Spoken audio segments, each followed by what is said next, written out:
Prensa con Gustavo Alegret. Primer caso de coronavirus de origen interno en Estados Unidos. El presidente Trump dijo que el país está preparado y nombra a Mike Pence como coordinador de un equipo interagencial. Nueva protesta convocada hoy en República Dominicana por la cancelación de elecciones municipales. Y la caída de un ícono. El tenor Plácido Domingo habría intentado ocultar las denuncias por acoso sexual en su contra. Comienza Club de Prensa con Gustavo Alegret. Bienvenidos a Club de Prensa, el espacio de análisis de NTN24 con los mejores corresponsales y analistas en la capital estadounidense. Puede volver a escuchar este programa a su conveniencia en nuestro podcast. Búsquenos, estamos en Apple y Spotify. Y también puede hacer llegar sus comentarios sobre lo que escuche en el programa, en este tiempo de análisis, de debate, en nuestra cuenta de Twitter, Club Prensa NTN24. Hoy vamos a compartir los próximos minutos, el espacio de este jueves, con Paulina Chávez. Paulina es analista político y es mexicana. Paulina, ¿cómo estás? Muy buenos días. Encantada de estar aquí, buenos días. Gracias por acompañarnos. También nos acompaña José López Zamorano, que es periodista, es mexicano y es director de noticias de la Red Hispana. Pepe, ¿cómo estás? Muy buenos días. ¿Qué tal? Bien, gracias, buenos días. Gracias por acompañarnos. Y con Antonio de la Cruz, es analista político, es mexicano, es director de Inter-American Trends y también es columnista de La Nación en Venezuela. No, Te cambiaste de nacionalidad. He cambiado el nombre, he cambiado la nacionalidad. No sabía que me había dado el pasaporte médico. Pero les quiero decir una cosa. Porque el pasaporte médico... Estamos pensándolo todavía. Les voy a decir una cosa que en cámara la gente no ha visto. Y es que en el primer momento en que yo me he confundido, estabas haciendo muecas. Y eso me ha desubicado. Y a partir de ahí has continuado haciendo muecas, lo cual ha hecho que yo pierda el hilo de lo que quería hacer. Entonces les presento a Antonio de la Cruz, que es venezolano y escribe en El Nacional de Venezuela. Ahora sí. Muchas gracias por la invitación. Estas son las cosas que pasan en el directo y que a veces ustedes no ven, pero sí están sucediendo. Ese es Antonio de la Cruz, es incorregible. Antonio, voy a comenzar contigo, precisamente, yo creo que te lo has ganado hoy, sobre las noticias del coronavirus. En Estados Unidos el presidente está liderando, ayer lo vimos, tras regresar de la India, y ponerse al frente. Utilizó la sala de prensa de la Casa Blanca, si quieren los periodistas hacer algún comentario al respecto. Es relevante porque no lo había hecho hasta ahora en sus 3 años de presidencia. Donald Trump usó la sala de prensa de la Casa Blanca. Ese puede ser un buen titular. Pero lo hizo para decirle a la nación que Estados Unidos está preparado, que se están destinando los recursos y que le dice al Congreso que está dispuesto a aceptar la partida que el Congreso decida. Saben que el Congreso es quien aprueba el presupuesto y el presidente entonces lo ejecuta en el legislativo. Y anunció que ponía al frente de una comisión interagencial a Mike Pence, que fue gobernador de Indiana y que hoy es vicepresidente de Estados Unidos, para coordinar precisamente, Antonio, todos esos esfuerzos, los esfuerzos para hacerle frente al coronavirus. Un coronavirus que no ha golpeado de manera muy dura a Estados Unidos hasta la fecha de momento, pero que el país está preparando. ¿Está listo? Según lo que ayer el presidente aportaba, decía que lo consideraba un riesgo bajo. Entonces todavía no quería darle una categoría más alta. Venía llegando de la India, ¿verdad? Venía de regreso a la India, una buena gira para él, y donde los mercados habían sufrido mucho los días anteriores, los mercados financieros.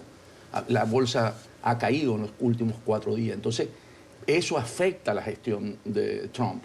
Un mercado de capitales cayendo precisamente por la causa del coronavirus, porque afecta los movimientos y los suplidores de parte de las compañías que de China suministran. Entonces, en ese sentido, él quiso tener precaución y decir, nosotros lo estamos llevando, no es el gran impacto que se le ve, lo quiso comparar con una simple gripe, le quiso dar unas características porque sabe que tiene efectos devastadores. En Japón ya los muchachos no van al colegio esta semana, están aprovechando las vacaciones de primavera y ya no van. En China ha tenido impacto y va a haber impacto en su economía, en el crecimiento del PIB. Entonces, en un año electoral, Trump sabe que si no maneja esto inteligentemente le puede afectar. Pepe. Sí, me parece que el presidente Trump había minimizado el efecto del coronavirus a pesar de que sus propios Centros para el Control de Enfermedades, CDC, que son una autoridad en temas de infecciones, virus, etcétera, habían dejado muy en claro que esta llegada del coronavirus era una certeza. No sabían simplemente cuándo, pero había que prepararse para ello. El presidente en varias expresiones públicas simplemente lo minimizó. Y claro, tiene lógica que después de que la bolsa de valores sufre una especie de cataclismo, puede ser que este mismo día llegue a niveles de lo que se llama una corrección bursátil, que sería una baja pronunciada en todos los mercados, es que le da una importancia. Y me parece que el hecho de que designe a Mike Pence, su escudero de confianza, para hacerse cargo de la cruzada contra el coronavirus, muestra también que hay esta preocupación política fundamentalmente. Es decir, cuando tienes a un presidente que probablemente una de las pocas cosas que pueda presumir para los electores en noviembre es que es el crecimiento económico, y tienes a un creciente número de instituciones financieras advirtiendo, ¿no?, que esta caída y desaceleración de la economía puede incluso convertirse en una recesión global. En Estados Unidos ya hay una proyección de que no habrá crecimiento importante este año. Evidentemente lo toca en una fibra muy sensible. Ahora, es verdad que el coronavirus no tiene el mismo nivel de contagio que, por ejemplo, SARS, que tenía 8%. Coronavirus es de alrededor del 2%, pero es 10 veces más que una gripa normal, 0.2. También es verdad que los casos que se han registrado en Estados Unidos, 60,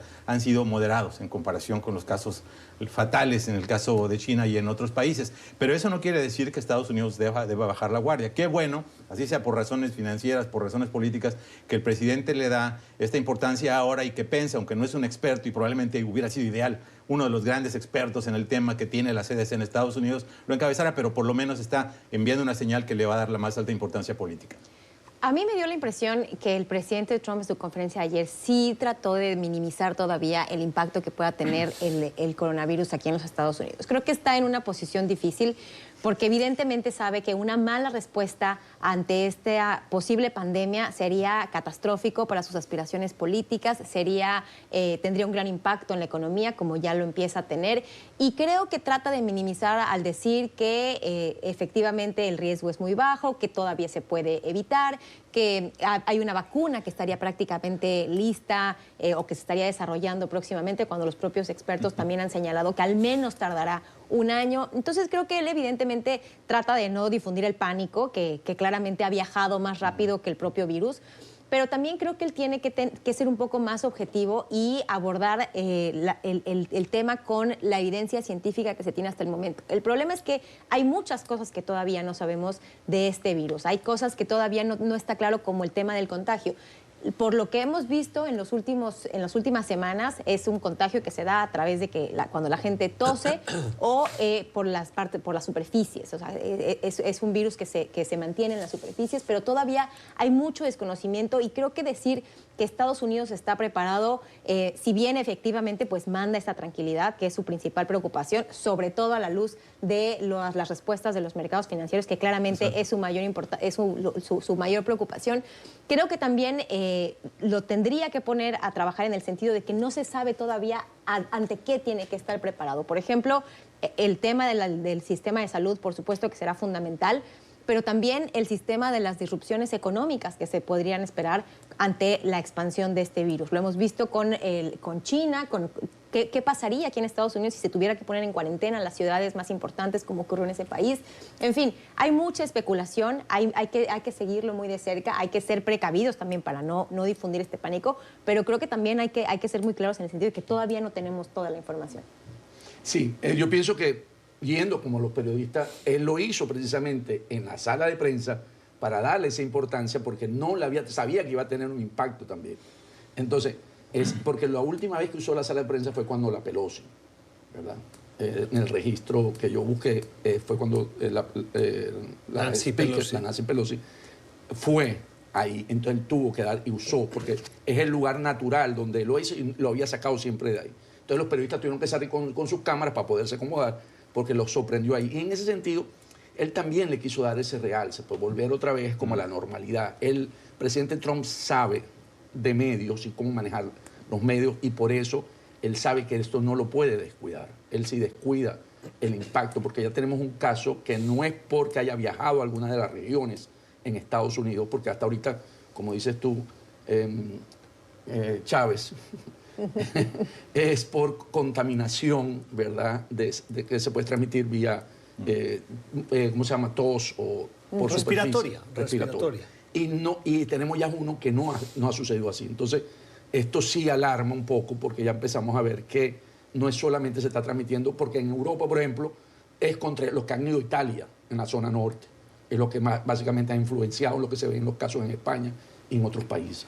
Yo quería tocar justamente sobre el tema de ese paciente que está aquí en Estados Unidos, en California, porque no tuvo evidencia de que hubo transmisión aérea, no viajó a China, no entró aparentemente en contacto con nadie que había viajado a China. Y eso a mí me preocupa muchísimo, no tanto por Estados Unidos, obviamente. porque aquí hay una gran cantidad de recursos, tanto humanos y económicos, para lidiar con un eventual brote que va a ocurrir, ¿no? A mí me preocupa si efectivamente se puede verificar la teoría de que esto es una transmisión aérea. A mí me preocupa a los países como América Latina, y no solo ellos, los países que no tienen los recursos para poder controlar una cuarentena, para poder, imagínate, la en muchos de nuestros sanitaria. países en América Latina sabemos que muchas enfermedades se contagian por la vía aérea. Sí. Es una realidad. La amibiasis, por ejemplo, ¿no? En nuestro país como México. Entonces, qué preocupante, ¿no? Y ojalá este nivel de guardia lo pongan también muchos de los países de la región, porque evidentemente si es una certeza, como afirman los científicos americanos, evidentemente tarde o temprano van a llegar y es momento de ir haciendo las precauciones necesarias. Ayer en la Casa Blanca el presidente exhibió una lista de países, 195 países,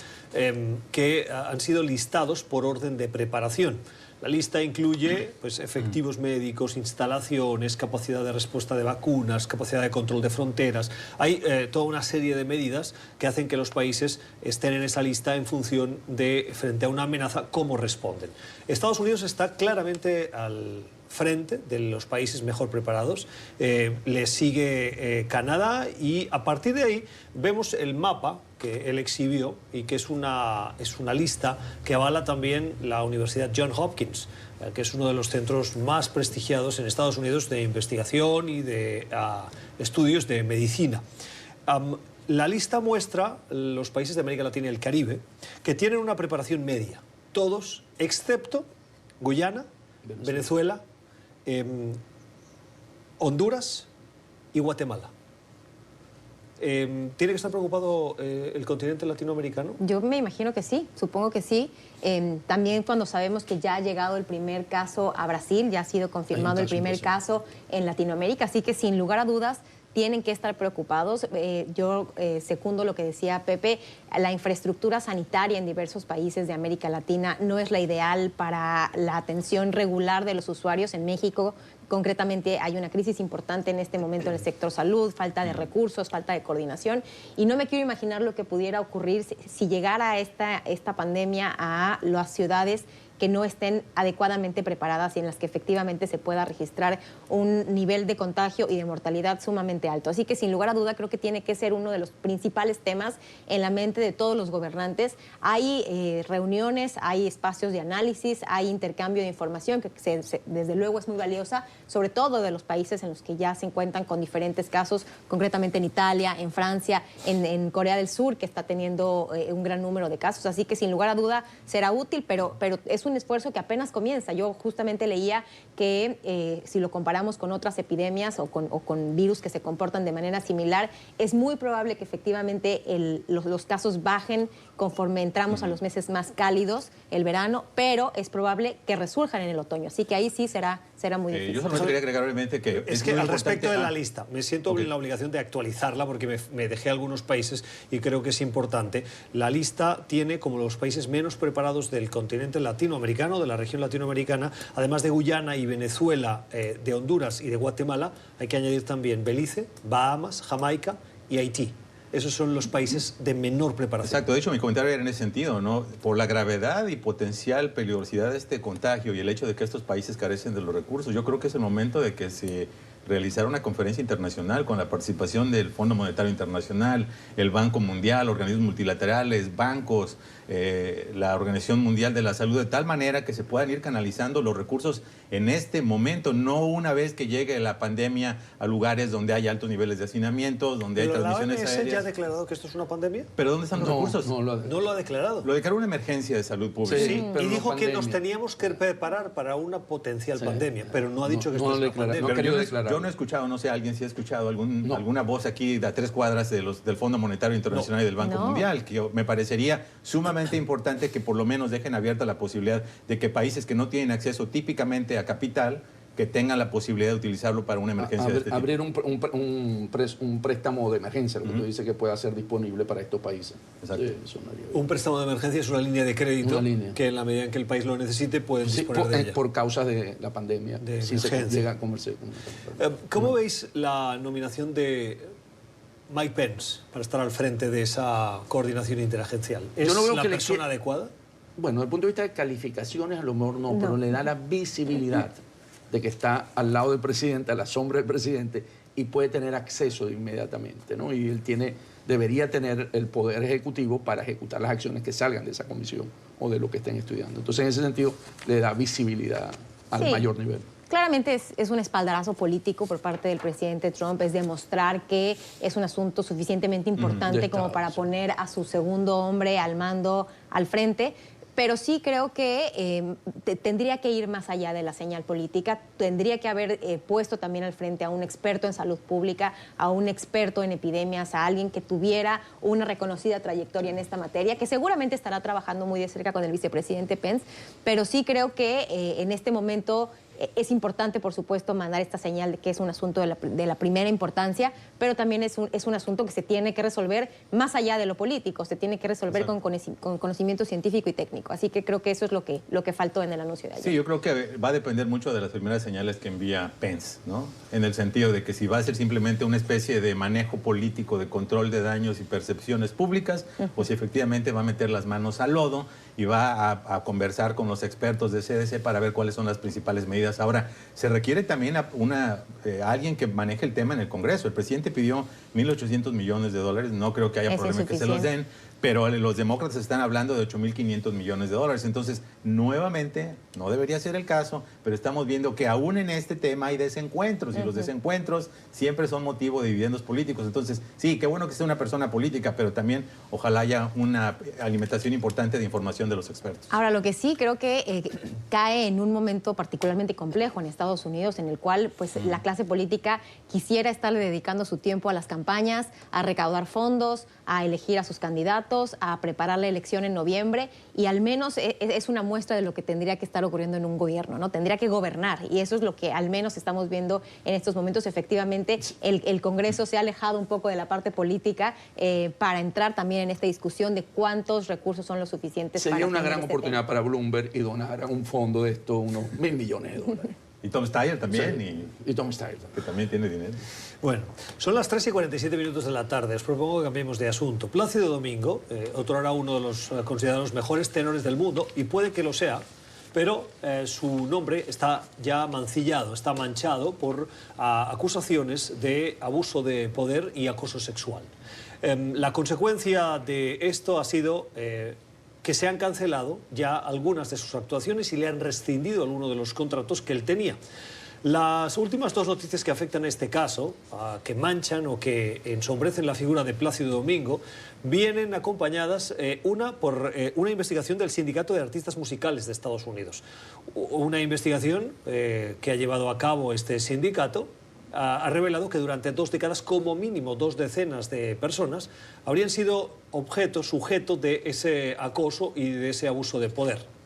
Lo que vamos conociendo, la información se filtró ayer, lo que vamos conociendo ahora es que el contenido de esa investigación, Plácido Domingo, a través de sus abogados, había intentado que se mantuviese en secreto mediante un pago de $500,000.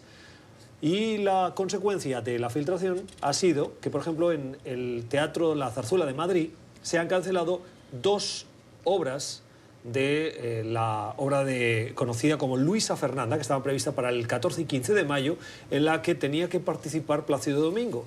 El Ministerio de Cultura de España dice que, frente a estas acusaciones, no pueden seguir adelante con ese programa. Pepe. Sí, definitivamente es un tema muy serio.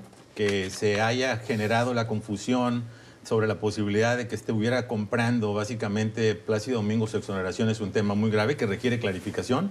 He leído las notas periodísticas y no me queda todavía muy claro qué era, porque no está negando que de hecho se estaba hablando de este dinero. La caracterización del del destino de esos recursos es lo que está de alguna manera en una zona confusa, gris. Una parte dice que básicamente Plácido Domingo estaba pagando o pagaría $500,000 para comprar el silencio de la investigación del Sindicato de Artistas Musicales de Estados Unidos, ACMA. El sindicato está diciendo, sí se habló de ese dinero, pero iba a ser una multa. Entonces, ¿dónde está ahí la solución? Porque el tema es que aparentemente, de todas maneras, los detalles de la investigación no iban a ser públicos, porque muchos de los testigos aceptaron participar a cambio de un acuerdo de confidencialidad. Sin embargo, una vez que se filtra esa información y se conoce, queda la duda si efectivamente había ya una conclusión, digamos, culpatoria hacia Plácido Domingo, como parece ser, porque él ahora se está disculpando, cosa que no había hecho con anterioridad, y si de alguna manera el dinero estaba ahí. Yo creo que se requiere una investigación mucho más al fondo, porque evidentemente estamos hablando de víctimas, estamos hablando de una persona también que tiene una reputación que cuidar. Si es verdad, obviamente estas acusaciones va a tener una consecuencia real y directa para Plácido Domingo, pero si no lo son, obviamente también habría que aclararlo. Bueno, él ya señaló que ya aceptó su culpabilidad, señaló que hubo un tratamiento inadecuado a estas mujeres durante muchos años, que efectivamente se sentía muy apenado y reconoció prácticamente este tipo de acusaciones. Yo coincido con lo que dice Pepe, tiene que haber una investigación de fondo, tiene que haber una clarificación, pero la verdad es que celebro que este sea el segundo caso en menos de una semana en el que estamos hablando de personajes con un alto perfil, con un alto poder adquisitivo, con alta influencia, que enfrentan consecuencias por sus actos. Creo que eso ha sido uno de los mejores legados del movimiento Me Too, que en estos últimos años ha visibilizado a todas estas víctimas de acoso sexual, de abusos sexuales, de todos estos tratamientos inadecuados que sufren las mujeres en diversos ámbitos. Y creo que es muy positivo ver que efectivamente estas mujeres siguen teniendo el valor para salir a denunciar a estos hombres poderosos, pero que también enfrentan consecuencias. ¿Va a ser Plácido Domingo el nuevo Harvey Weinstein? Yo creo que no, porque creo que al menos Plácido Domingo ha tenido una actitud diferente, pero por lo que estamos empezando a escuchar, efectivamente hay un maltrato generalizado y hay una serie de acusaciones que durante muchos años señalan a Plácido Domingo como un personaje sumamente nocivo para las mujeres. Como yo vi la información, es como dice Pepe, lo que veo es que Plácido Domingo forma parte de la ACMA. Eso es un miembro de la... ¿verdad? Entonces, del sindicato. Del sindicato, por supuesto, porque él actúa aquí en Estados Unidos. El sindicato toma las acciones para investigar, consigue y llega a un acuerdo con sus abogados de la multa, porque si hay una multa, porque te portas mal, eres miembro, de los $500,000, pero quisieron usar la multa. Y eso se filtra al New York Times. El New York Times es que lo expone. Entonces, claro, al exponerlo queda evidenciado que Plácido Domingo abusó de su posición. Entonces, en ese sentido, él lo reconoce, no puede nada que hacer, y yo creo que sí va a ser el segundo West. Esto es Club de Prensa, hoy con Antonio de la Cruz, con Paulina Chávez y con José López Zamorano. Vea o escuche este programa a su conveniencia en nuestro podcast. Estamos en Apple y Spotify. Y háganos llegar sus comentarios a la cuenta de Twitter en Club Prensa NTN24. Seguimos en Club de Prensa, hoy con Antonio de la Cruz, con Paulina Chávez y con José López Zamorano. El día en el que nos fijamos en la campaña de las primarias y en la campaña política en Estados Unidos, más allá del coronavirus, del cual hemos hablado largamente, no solo en este programa, sino en NTN24. Fíjense varias cosas que están pasando. La primera, le ha preguntado al presidente de México sobre cómo ve esa carrera de primarias y muchos piensan, ¿a qué candidato le iría mejor a México? Dice AMLO, de una manera a nuestro juicio también muy prudente, que no se va a manifestar a favor de ningún candidato en esas elecciones. Lógicamente está curado de espantos en la relación que ha sido no siempre muy cordial con Donald Trump, pero que sí ha sabido manejar.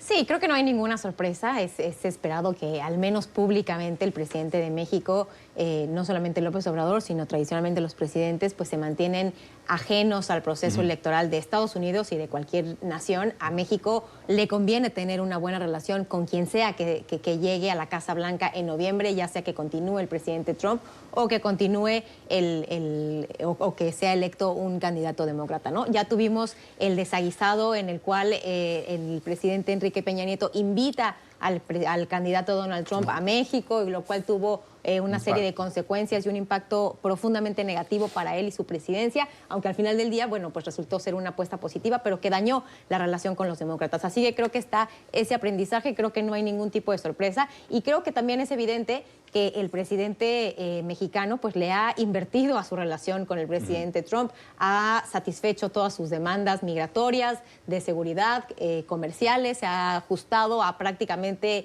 el son que toca la Casa Blanca, así que creo que ya dándole una lectura un poco más política, pues es un poco, sería evidente que el presidente Trump le estaría apostando a la reelección del presidente Trump después de que ha invertido tanto en esa relación. Sí, a mí me parece absolutamente correcto. Un presidente mexicano no debe pronunciarse por un candidato, sea demócrata, republicano, sea socialista, en el caso de Bernie Sanders. ¿No? Me parece que ha sido una gran tradición de la política mexicana. Paulina es exdiplomática mexicana y sabe bien que, por ejemplo, los diplomáticos mexicanos asisten tanto a la convención republicana como a la convención demócrata, porque quieren mandar una señal muy clara de que ellos están por una buena relación por quien decida Estados Unidos, ¿no? Y el presidente López Obrador ha insistido mucho en no tratar de meterse en lo que son asuntos internos de otro país, especialmente cuando son de naturaleza político-electoral. Yo coincido con Paulina, creo que el precedente inmediato de un presidente que se metió a la cocina del proceso político mexicano fue el expresidente Enrique Peña Nieto, y como lo dijimos en su momento, fue un error que invitaran a Donald Trump, no solamente en medio de la campaña presidencial,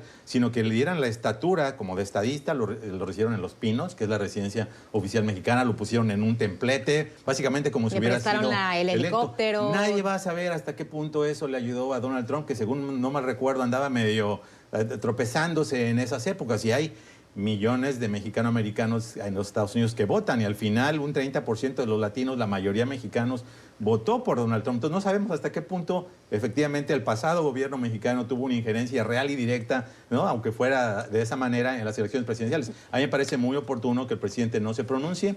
Yo creo que los candidatos presidenciales, el que sea de cualquier partido, deben entender que la relación con México es mucho más importante que quien ocupe la Casa Blanca. Por ejemplo, sí vemos que el puntero demócrata Bernie Sanders tiene similitudes con el presidente Trump, por ejemplo, en el tema comercial, ha sido crítico del Tratado de Libre Comercio, pero ojalá los dos países reconozcan justamente que su relación es muy, muy importante por encima de las coyunturas políticas. Fíjense que otro elemento que entra a jugar en esta carrera de primarias es la voz de las grandes figuras del Partido Demócrata, y sin duda Hillary Clinton es una de ellas. Una Clinton que en las últimas horas ha estado en Berlín, en la Berlinale, ya lo he dicho bien.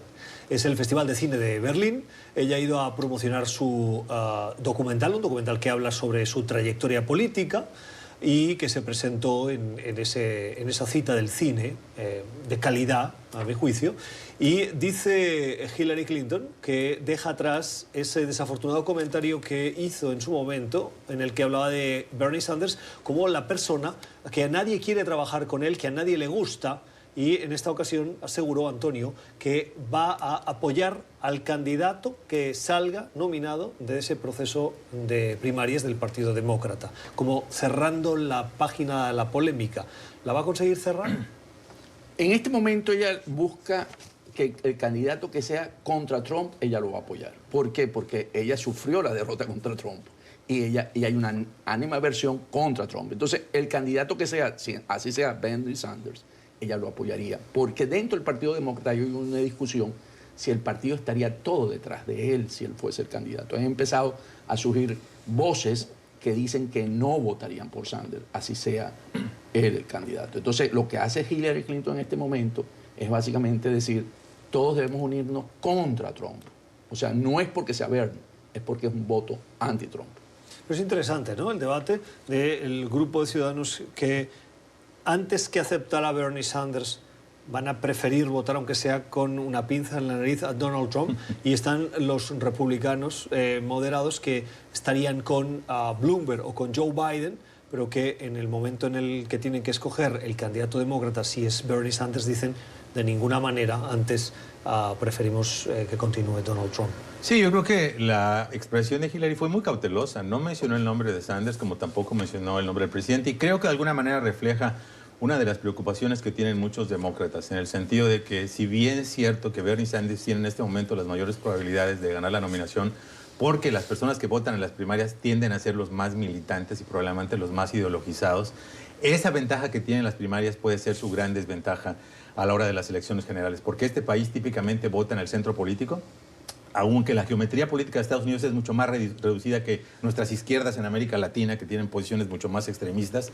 aún en ese contexto delimitado, el señor Sanders está a la izquierda, está hablando de Medicare para todos, la idea de la educación pública gratuita, no ha aclarado cómo lo va a pagar. Y eso le asusta a muchos votantes que prefieren tener sus opciones de salud, que tienen el seguro de salud por parte de sus empresas y que creen que ahora lo van a perder. Entonces, a mí no me parece que necesariamente las posiciones que está articulando Bernie Sanders sean las que se presten para articular una coalición que es la que requieren para ganar la Casa Blanca. Requieren a los moderados, a los independientes, a las mujeres suburbanas que están abandonando a Trump, a los universitarios que probablemente ya tienen la bolsa. Entonces, la preocupación que tienen los demócratas es que pueden perder las elecciones precisamente por los posicionamientos de Sanders. Y aún en el escenario que Sanders ganara, podría ser que esta idea de que es comunista y que apoyó a Castro y defendió el castrismo, etcétera, se transmine a las elecciones congresionales, la Cámara Baja, el Senado, pierdan entonces los demócratas la Cámara de Representantes y por lo tanto Bernie llega con una agenda muy revolucionaria que va a ir exactamente a ninguna parte, porque no va a tener ninguna posibilidad de que pueda ser promulgada en un Congreso de mayoría republicana en ambas cámaras. Entonces me parece que Hillary quiere ponerse la camiseta y sí, voy a votar por el que sea, pero en realidad hay muchos demócratas que están sumamente preocupados porque un triunfo de Bernie Sanders pueda llevar, digamos, a una derrota o en las elecciones generales o en el control del Congreso. Sí, sin duda ese es el principal temor y eso es lo que mantiene muy preocupados a los demócratas en este momento. El tema de Bernie Sanders como una figura que polariza y que divide, lejos de ser precisamente una figura que vaya a consolidar una candidatura de unión por parte de los demócratas.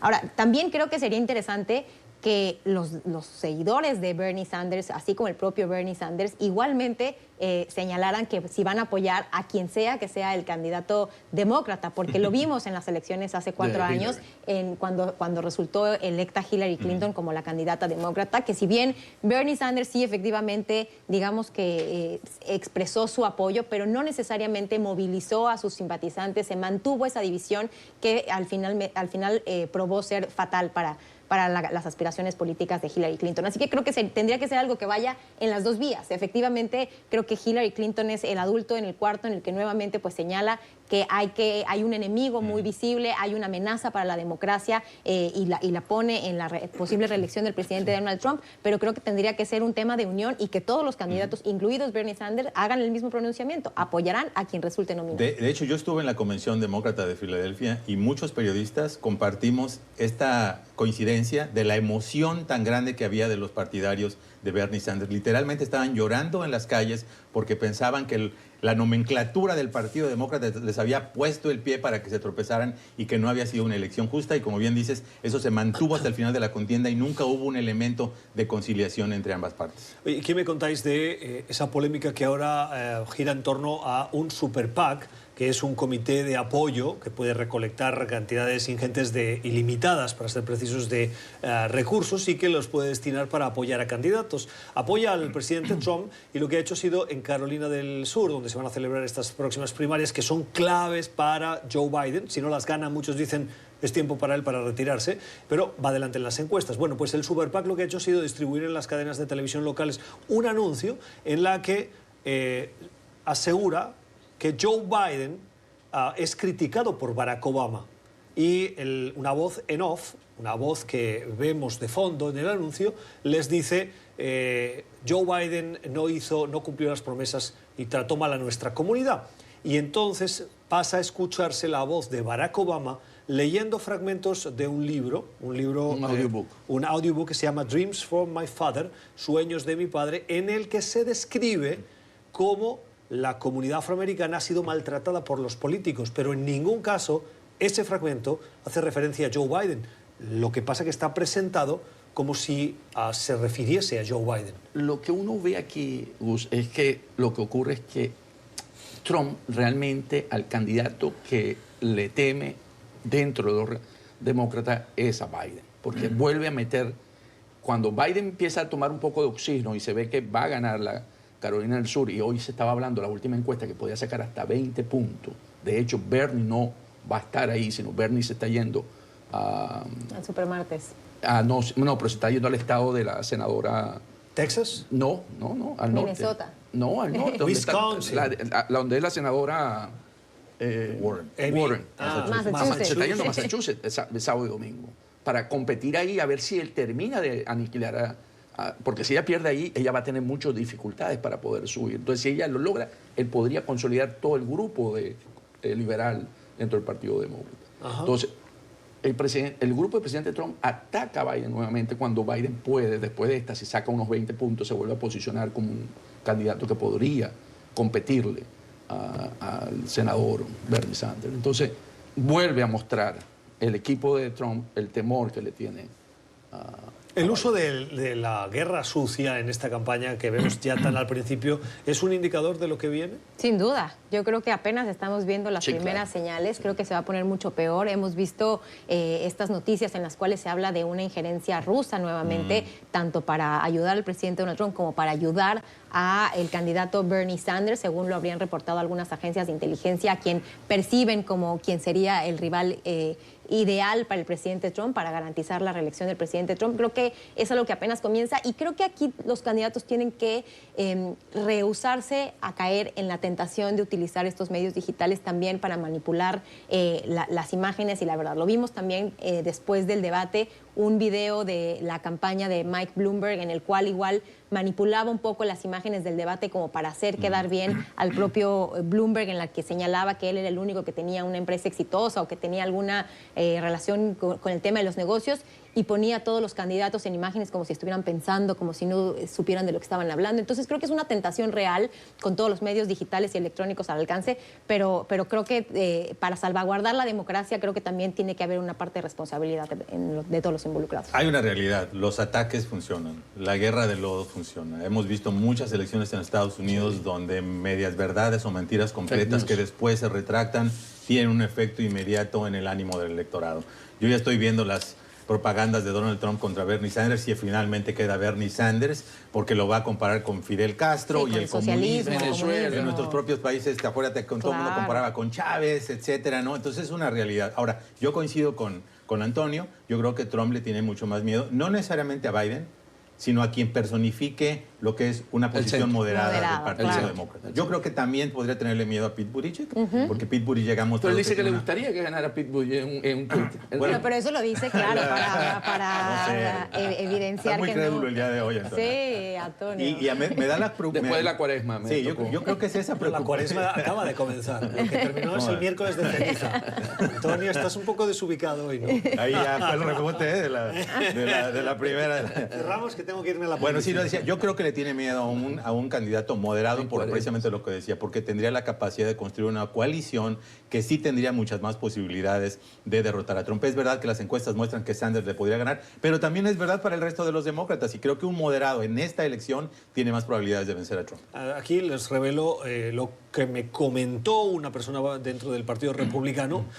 Y me dijo que la información, la data que ellos manejan es que si Bernie Sanders, que es el que creen que va a ser el nominado, alcanza la nominación, la batalla va a ser dura, porque tienen identificado que Bernie Sanders tiene la capacidad de movilizar a un grupo de población que es interracial e intergeneracional y que en algunos extremos se toca con el votante del presidente, y eso podría hacer que estados clave que antes fueron para Trump por la mínima pudieran irse para los demócratas. La batalla no está en absoluto cerrada. Vamos a la pausa. Esto es Club de Prensa.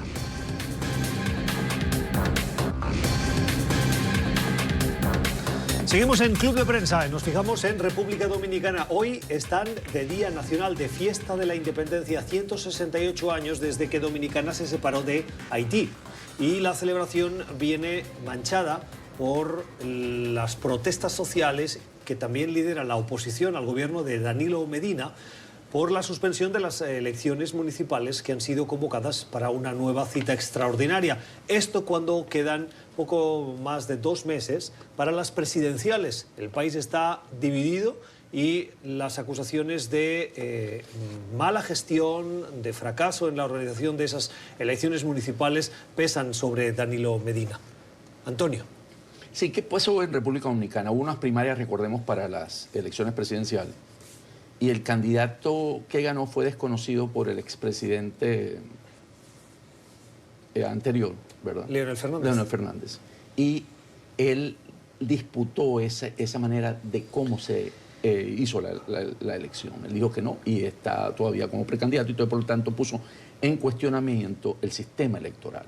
Entonces, por eso se suspenden las elecciones municipales, toman la decisión para revisar el sistema y están pidiéndole a la OEA para que lo revise. Entonces, en ese sentido, la población está indignada porque es una manera de que la corrupción en República Dominicana se sigue manifestando. Entonces, el presidente Danilo Medina quiere terminar su periodo electoral lavándose la cara. Entonces, por eso está sucediendo, pero las manifestaciones son tan fuertes que el cacerolazo que dieron se escuchó hasta en la zona donde vive Danilo.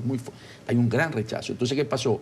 Los grupos, las asociaciones empresariales, tanto la gente que domina los negocios y los jóvenes, han propuesto, y algunos partidos políticos, un diálogo. Y Danilo ha venido partiendo de que acepta el diálogo para buscar una salida de la crisis política. Pepe. Bueno, para aquellos que creían que solo en México se caía el sistema electoral, ya vimos que se cuecen habas en todos lados. Aquí en las elecciones de Iowa fue patético que no se pudieron dar los resultados inmediatos en un país que a todos nos sorprendía porque a horas del cierre de las casillas ya teníamos resultados confiables. En este caso hubo un desperfecto en los sistemas electorales. Correcto. El gran problema es que no está clarificado qué fue lo que pasó. Entonces se suspenden las elecciones municipales del 16 de febrero y ahora obviamente con toda lógica hay gente en la calle, estos jóvenes simbólicamente vestidos de negro de que había muerto la democracia, lógicamente los partidos de oposición, porque la sospecha por supuesto es que cuando se cae el sistema es que se va a meter mano a lo que es la voluntad del pueblo. Entonces obviamente urge un diálogo. Hay una convocatoria de elecciones para el 15 de marzo, pero lo importante es que las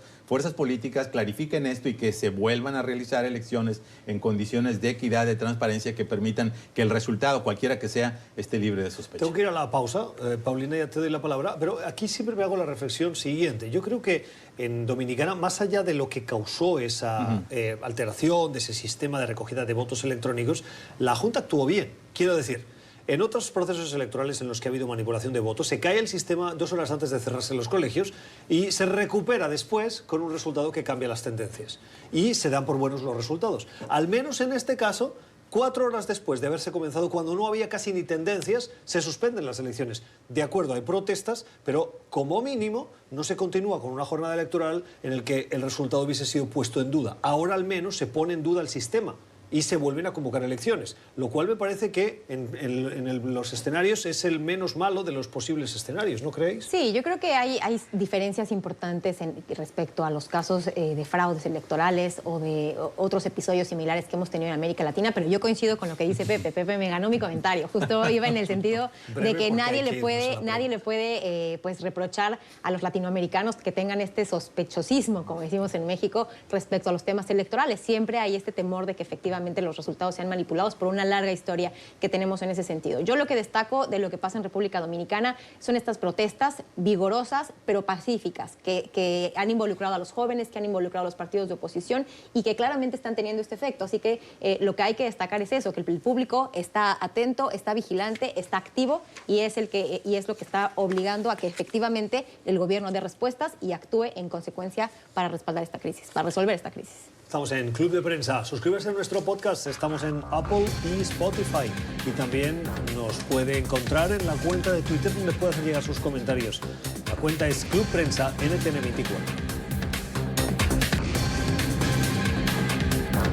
El 20 de marzo se van a llevar a cabo elecciones para elegir al secretario general y el secretario general adjunto en la Organización de Estados Americanos. Hay 3 candidatos: Luis Almagro, que busca la reelección, María Fernanda Espinosa, ex canciller ecuatoriana, y Hugo de Cela, que es el embajador de Perú en el organismo hemisférico.